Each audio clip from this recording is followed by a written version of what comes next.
Hi guys, and welcome back to our channel. My name remains Efe, and with me here as always is Chidi. Today we are all dressed very formal. Guess what we're going to be My talking suit about? out. I'll give you like 3 seconds to guess. 3, Time up. 2, 1. Okay, time up, guys. Did you guess? So today we're going to be talking about setting up an advisory board for your business. Very we're going to be talking important. about what an advisory board is, why it is important, and the key things that you need to look out for. So keep watching this video, and if you're new here, we welcome you. Please subscribe to our channel, and please don't forget to hit the notification bell so that you do not miss out on our not so frequent videos each time we post them.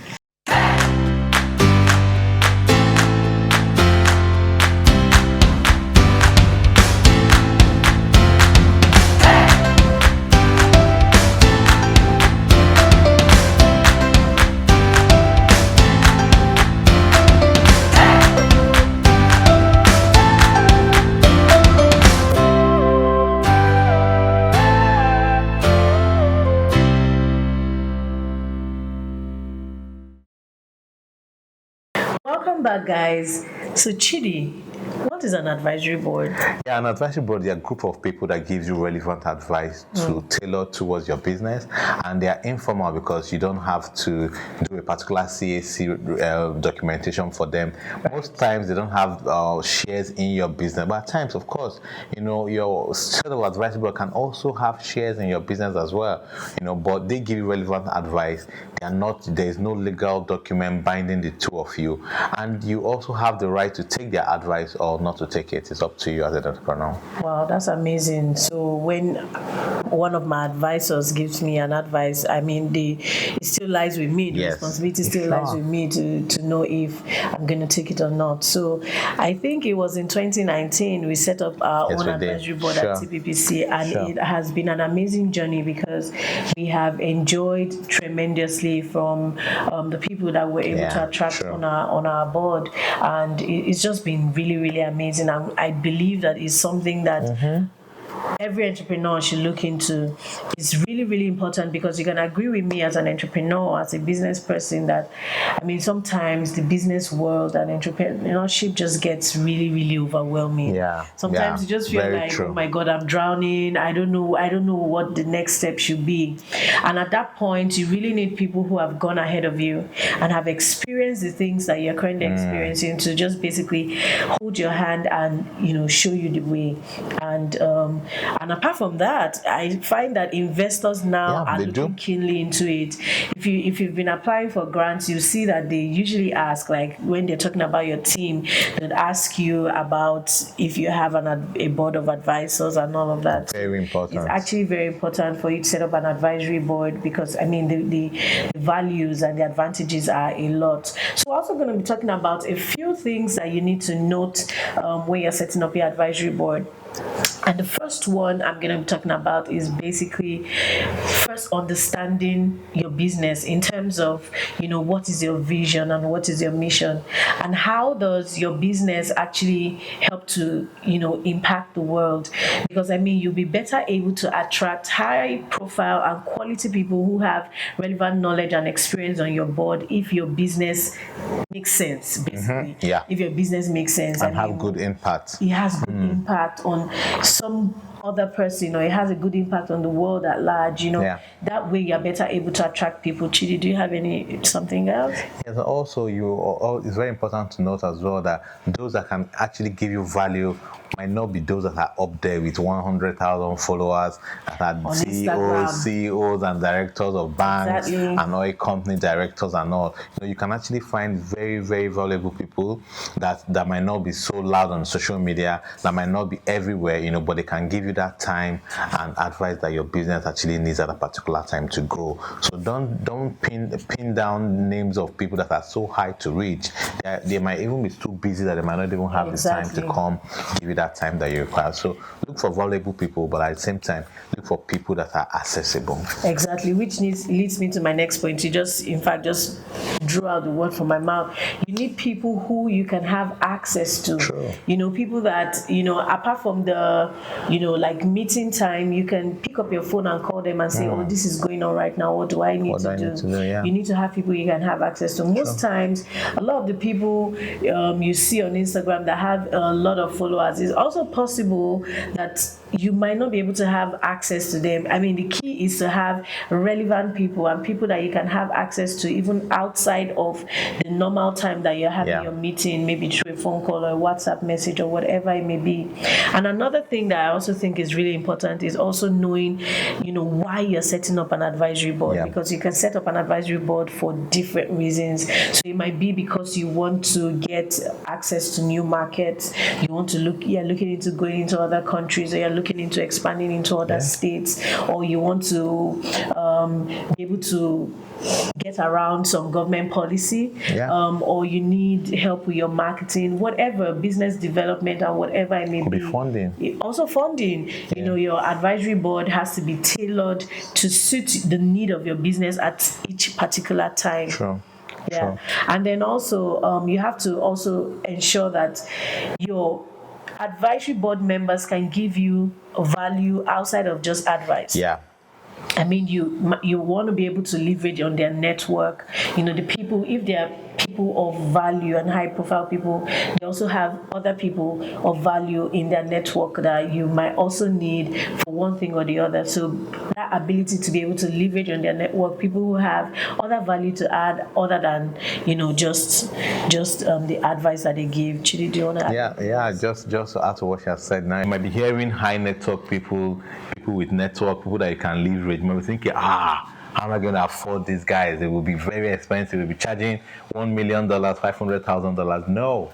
For someone to even accept to be part of your advisory board member, they know that they are there to help and they are there to add value to make the business grow. And they believe in your business. That's the key thing. So they are not expecting you to pay them huge amount of money, or they are not expecting much from you. They know that your business is a growing concern and they are there to help.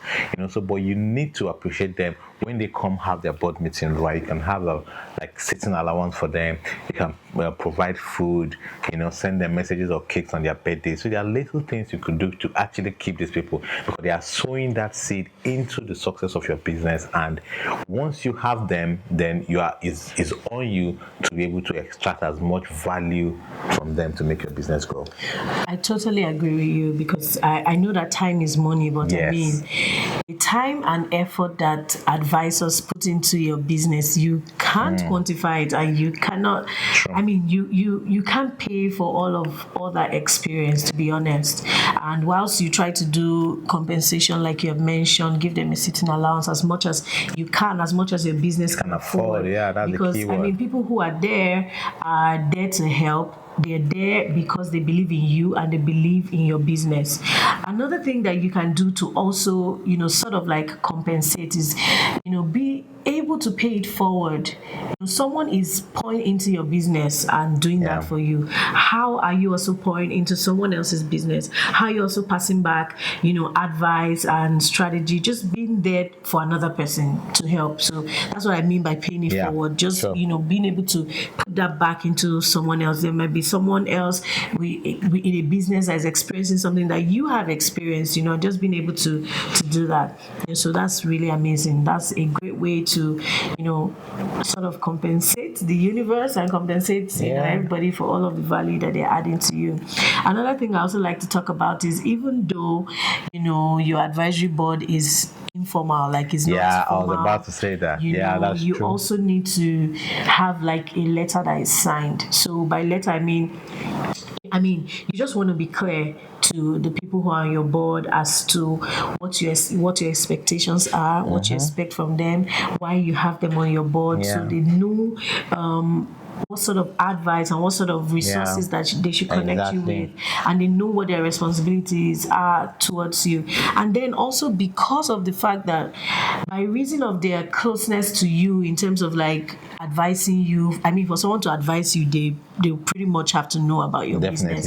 And sometimes you may have to tell them trade secrets and tell them stuff that are really, really, personal and can affect you if it gets to a competitor, for instance.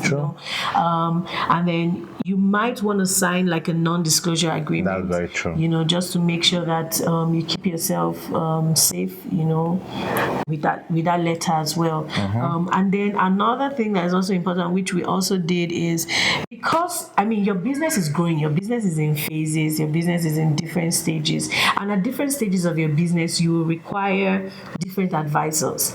So, I mean, there's no point tying yourself to one advisor for 100 years.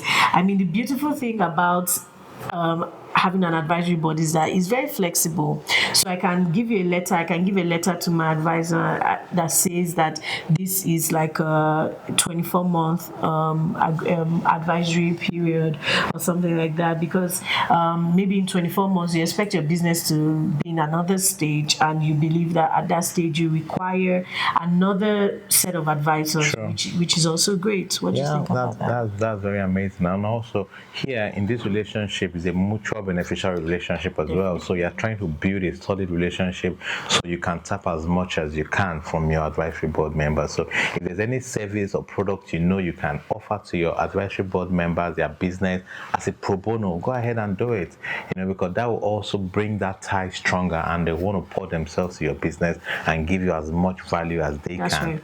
You know, which is very, very important as well. That's right. Okay, so I think the last thing I would say is basically keeping your advisory board small. You know, just having that sort of like intimacy, because I mean, these are people who are busy naturally. So if you have, let's say, 10 people or 12 people on your advisory board, your disciples, mastermind, you have them on your advisory board, and then you're trying to get everyone to be available for a meeting on one day. It's going to be really difficult, as opposed to when you have 2 or 3 people or 4 people max. I mean, there's no hard or fast rule to this. I mean, it's just basically just keeping it intimate and making things easier for you, you know. So I don't know, like, I mean, I hope you've been able to learn something on this one. I hope we've been able to convince you and not confuse you that setting up an advisory board is really, really great. Chidi, do you have any? It's easier than you think, basically. You know, we've given you some valuable tips that you can go home with, write them down and start implementing them. You know, it's before you know it, you have your first board meeting. Yes, we hope you enjoyed this one, guys. Until we come your way again next time, be good, and please don't forget to share this video with all of your friends. I mean, this is one way you can pay this forward right now. Like, share this video with other entrepreneurs, and please subscribe to our channel. Invite people to subscribe, and also don't forget to hit the notification bell. Bye. See ya.